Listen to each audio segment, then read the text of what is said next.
दोस्तों कहते हैं कि दुनिया में मन सबसे ज्यादा शक्तिशाली चीज होता है।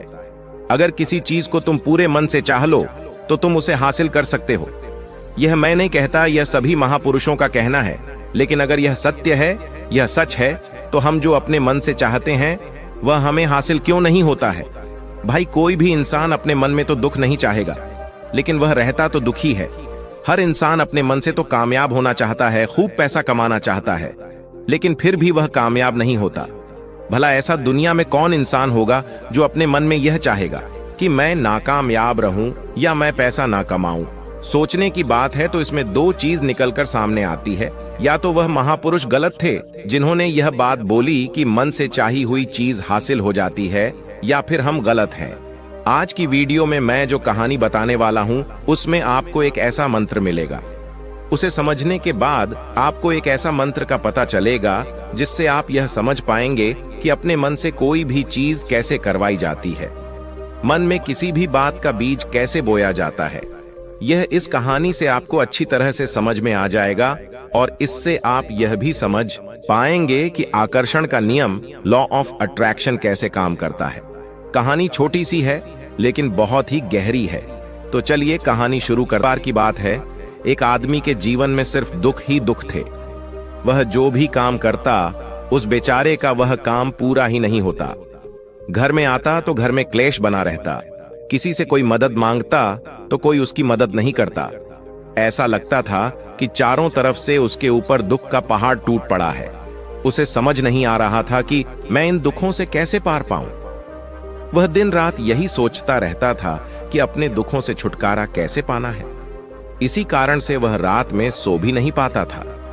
उसकी आंखों के नीचे बड़े बड़े काले घेरे बन गए थे, जो इस बात का प्रतीक थे कि वह आदमी कितना दुखी है और कितना चिंतित है।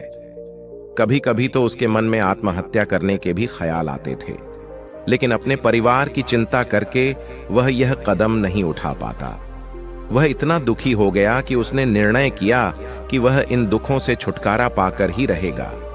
इसके लिए चाहे उसे कितनी ही मेहनत करनी पड़े, कुछ भी करना पड़े, लेकिन इन दुखों से छुटकारा हासिल करके रहेगा। ऐसे ही एक दिन उसने अपने मित्र से पूछा कि मैं अपने जीवन को कैसे सुधारूं। उसके मित्र ने उसे बताया कि तुम किसी बाबा के पास जाओ। बाबाओं के पास ऐसा मंत्र होता है जिससे सारे दुख मिट जाते हैं, जीवन खुशियों से भर जाता है और धन संपदा भी हासिल होती है। तुम किसी ऐसे बाबा को ढूंढ लो, बस तुम्हारा काम बन जाएगा। उस आदमी के मन में यह बात पूरी तरह से पक्की बैठ गई कि कोई बाबा ही मेरा दुख दूर कर सकता है, और इसलिए उसे किसी भी बाबा के बारे में पता चलता तो वह उस बाबा के पास पहुंच जाता है। उस बाबा को अपनी समस्या बताता है और उससे उसका समाधान पूछता है और कहता कि बाबा, मैं कुछ भी करने के लिए तैयार हूं, लेकिन मेरी इन समस्याओं से मुझे छुटकारा दिला दीजिए। आप जो कहेंगे मैं वह करूंगा, लेकिन मेरे जीवन को सुधार दीजिए। बाबा उसे कुछ टोने टोटके बताते थे करने के लिए, और बदले में दान दक्षिणा ले लेते थे कि यह टोना टोटका करने के बाद तुम्हारे घर में सुख शांति बनी रहेगी।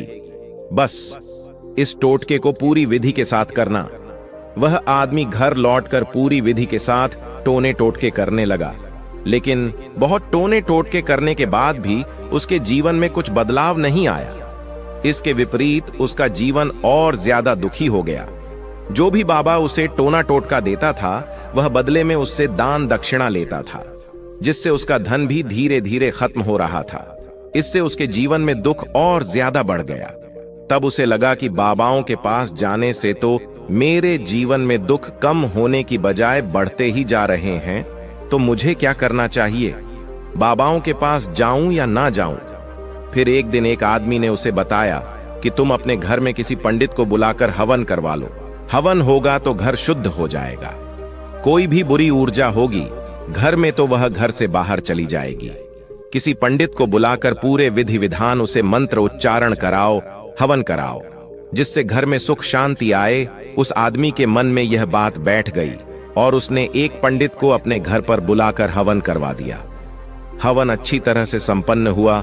बदले में पंडित ने भी अच्छी दान दक्षिणा ली और उसके बाद वह वहां से विदा हो गया। लेकिन कुछ दिनों के बाद उस आदमी को महसूस हुआ कि उसके जीवन में अभी भी कोई बदलाव नहीं आया है। अब वह आदमी पूरी तरह से दुखी हो गया और ज्यादा परेशान हो गया। अब तो उसे लगने लगा था कि मेरे जीवन में से दुख कभी खत्म ही नहीं होंगे, और यही सोच सोचकर उस आदमी का बुरा हाल हो गया था। फिर एक दिन उसे अपने मित्र से एक ऐसे बाबा के बारे में पता चला जो समाधान बताने के लिए कोई दान दक्षिणा नहीं लेता था। उस आदमी को लगा कि यह बाबा दूसरे बाबाओं की तरह नहीं हो सकता, क्योंकि यह तो दान दक्षिणा लेता ही नहीं, और अगर दान दक्षिणा नहीं लेता तो यह सच में कोई सिद्ध बाबा होगा। और यही सोचकर वह उस बाबा के पास पहुंच जाता है। जब वह आदमी वहां पर पहुंचता है तो वह बाबा ध्यान में बैठे हुए थे।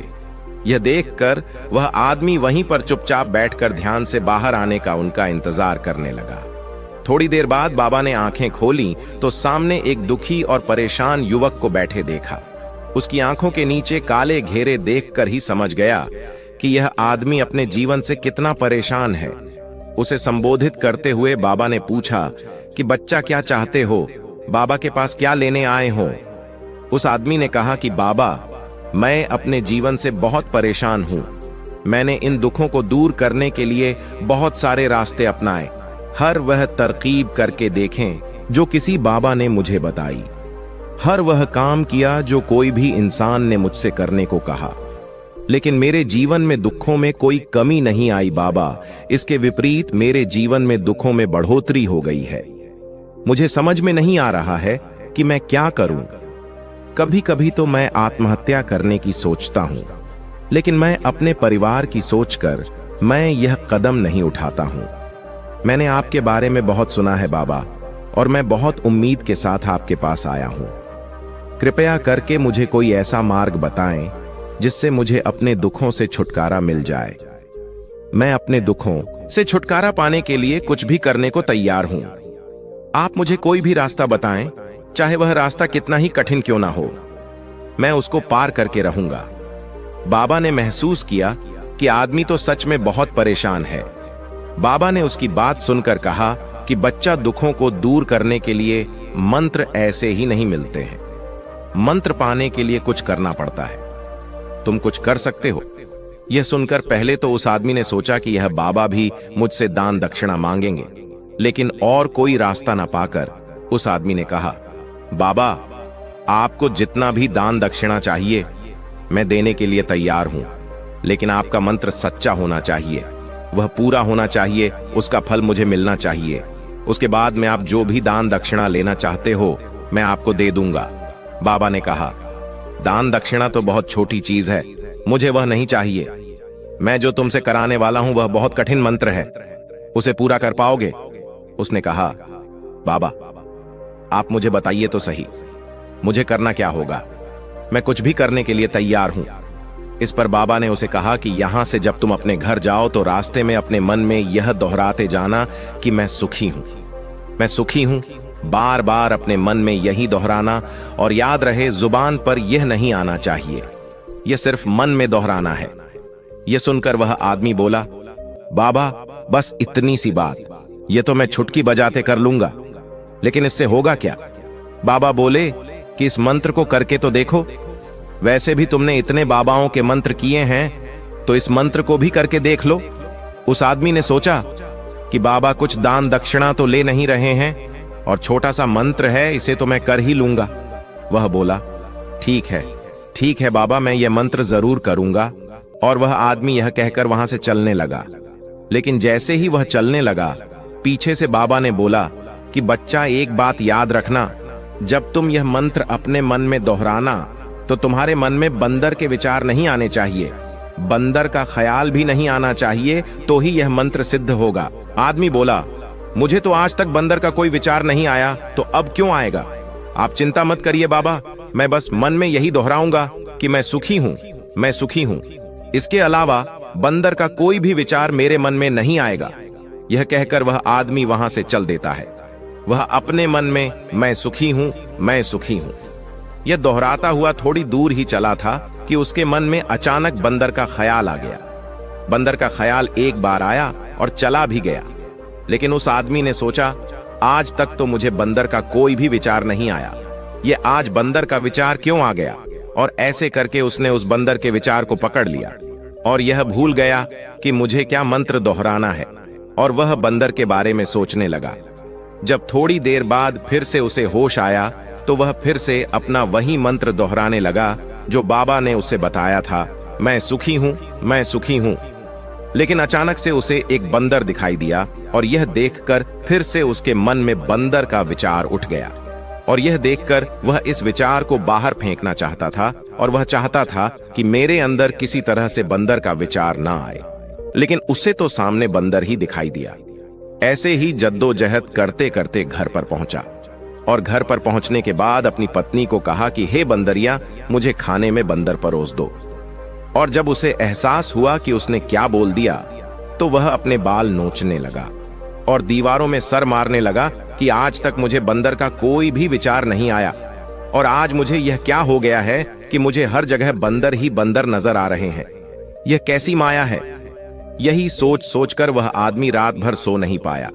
रात भर करवटें बदलते रहा और सुबह उठकर सीधे उसी बाबा के पास पहुंच गया और उसके चरणों में गिरकर कहा कि बाबा, पता नहीं क्या चमत्कार हो रहा है।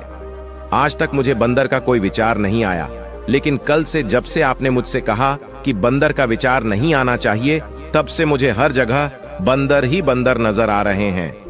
उस आदमी ने कहा कि बाबा, मुझे तो आपके पीछे पेड़ पर बैठा बंदर केले खाते हुए दिखाई दे रहा है। ये हो क्या रहा है बाबा? यह सुनकर बाबा हंसने लगे। बच्चा, मन का जाल एक ऐसा जाल है जिसे समझ पाना इतना आसान नहीं है। बंदर तो तुम्हारे रास्ते में पहले भी आते थे। जब तुम मेरे पास आए थे तो इन्हीं पेड़ों पर यह बंदर घूम रहे थे, लेकिन तब तुम्हारे ध्यान में यह बंदर नहीं था। तब तुम्हारे ध्यान में सिर्फ दुख थे। इसके बाद बाबा ने उसे बताया कि बच्चा, हम जिस चीज से भी दूर भागना चाहते हैं, वही चीज हमारे मन में बहुत गहरे में प्रविष्ट हो जाती है और हमारे अंतर मन में समा जाती है।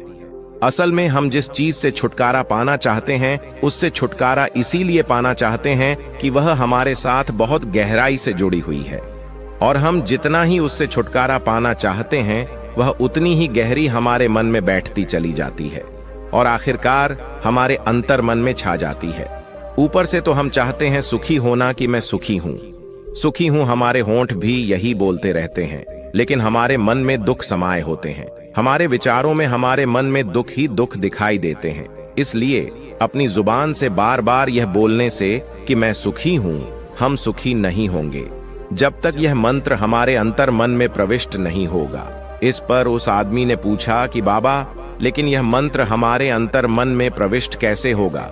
यह सुनकर बाबा ने कहा कि बच्चा, अपने दुखों से लड़ना बंद कर दो। जब तक तुम अपने दुखों को दूर करने की सोचते रहोगे, तब तक वह दुख तुमसे चिपके रहेंगे।